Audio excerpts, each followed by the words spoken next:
सुन रहे हैं डीजे बुराई के कन्हैया हुआ गाना।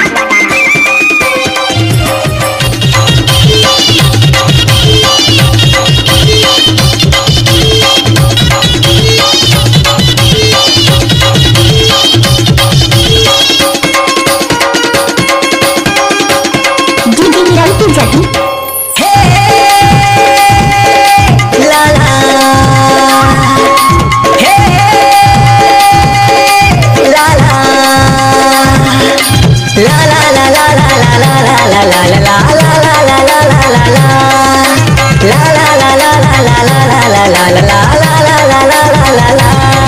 जरा धीरे मार मोला नैना के बान, जरा धीरे मार मोला नैना के बान। हाय रे हाय रे हाय रे हाय रे मुझको चाहिए के पान। हाय रे हाय रे हाय रे हाय रे मुझको चाहिए के पान। सासे मोरे खुलाते रानी ये तोर मीठ मीठ बोली है। राते रानी का समकाते रानी ये तोर भरे भरे जवानी है। रूपवती मोर गुड़वती, रूपवती मोर गुड़वती, पिला दे रानी तोर नया के गुटी। हाय रे हाय रे हाय रे हाय रे मुझको चाहिए के पान। हाय रे हाय रे हाय रे हाय रे मुझको चाहिए के पान। आप सुन रहे हैं डीजे बुराई के कन्हैया हुआ गाना।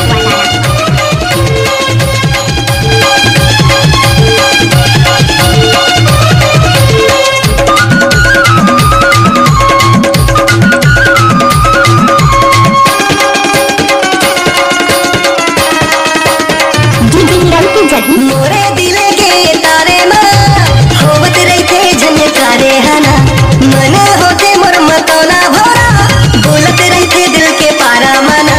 रस भरी मोर चुलबुली, रस भरी मोर चुलबुली, दे देना रानी तोर माया संजनी। हाय रे हाय रे हाय रे हाय रे मुझको चाहिए के पान। हाय रे हाय रे हाय रे हाय रे मुझको चाहिए के पान।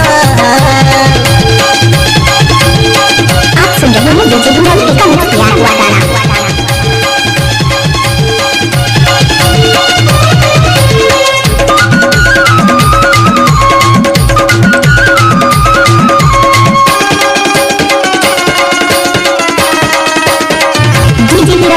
जन्म जन्म पर लिख दे जिंदगी ला तोरे, चाहे तकरिया खवाले मोला सतनी तोरे नावे के ना।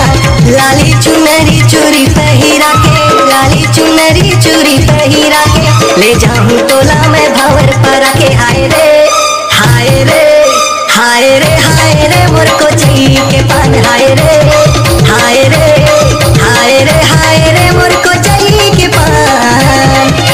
सासे मोरे खुलाते रानी तोर मीठे मीठे बोली है। राते रानी सही मकाते रानी तोर भरे भरे जवानी। रूपवती मोर गुड़वती, रूपवती मोर गुड़वती, पिला दे रानी तोर माया के गुटी। हाय रे हाय रे हाय रे हाय रे मुझको चाहिए के पान। हाय रे हाय रे हाय रे हाय रे मुझको चाहिए के पान।